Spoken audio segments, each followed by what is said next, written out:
namanya ada politisinya gitu, kadernya itu yang dibidik sama KPK. Nah gitu tanggapan KPK seperti apa? Secara normatif juga nggak apa-apa? Ya, Gitu. ini bukan secara normatif juga, dan kami selalu sudah berulang-ulang kali ya, sudah berulang-ulang kami sampaikan bahwa KPK dalam melakukan penanganan perkara korupsi tidak pernah ya pimpinan ya, dari sisi kebijakan pimpinan tidak pernah menyinggung afiliasi politik para pihak yang kemudian menjadi tersangka atau sedang diperiksa. Nah, itu penekanan yang sekali lagi kami sampaikan ya. Jadi saya pastikan dari kebijakan pimpinan kita tidak melihat atau tidak mengaitkan penanganan perkara di KPK itu dengan afiliasi politik tertentu.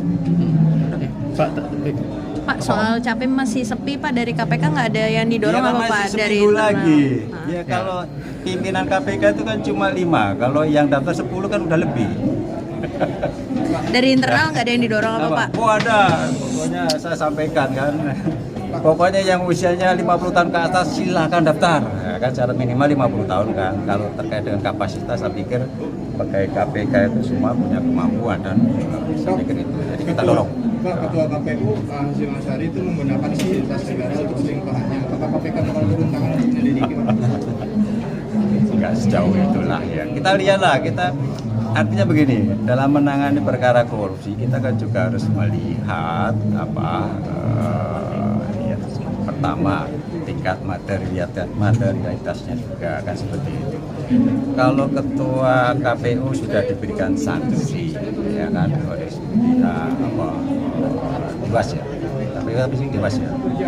Mas, untuk menanggapi Tarik dulu. Ya. ada penyalahgunaan fasilitas negara. Ya silakan aja laporkan. Silakan aja laporkan. Pak, perkembangan kasus Harun Masiku gimana Pak? Saya nggak tahu. Terus apa lagi?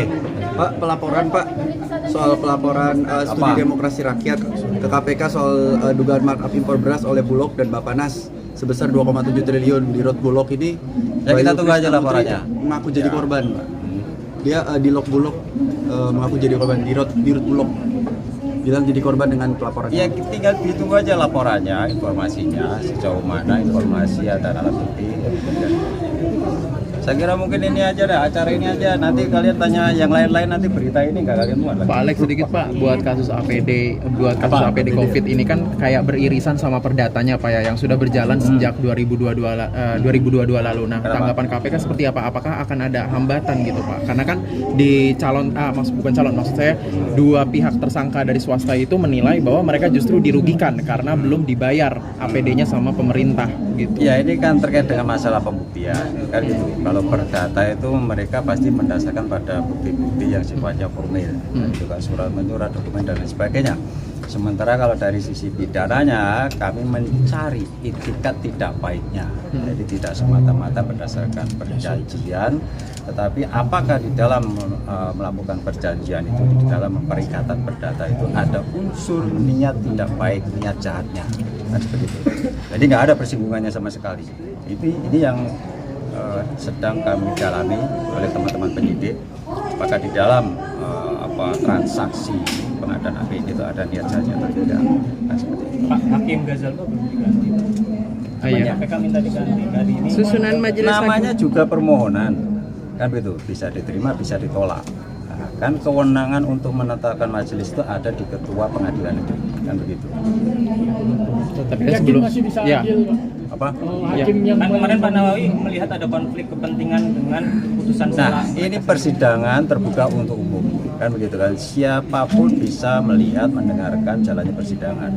Nanti masyarakat kan juga ikut menilai apakah hakim itu bisa bersikap imparsial, tidak memihak dan berbeda, kan begitu. Jadi ya tolong teman-teman nanti monitoring persidangan Ada itu kalau konsekuensinya nggak Pak? majelisnya masih sama. Ada Kan begitu. konsekuensinya nggak Pak? Kalau misalkan KPK meminta tidak dipenuhi, ada konsekuensi atau Nggak ada. Nggak ada ya Pak? Nggak ada. Pak penyidik yang Masiku Bang Rosa disebut menghadap Megawati. Saya tidak akan menjawab terkait persoalan itu.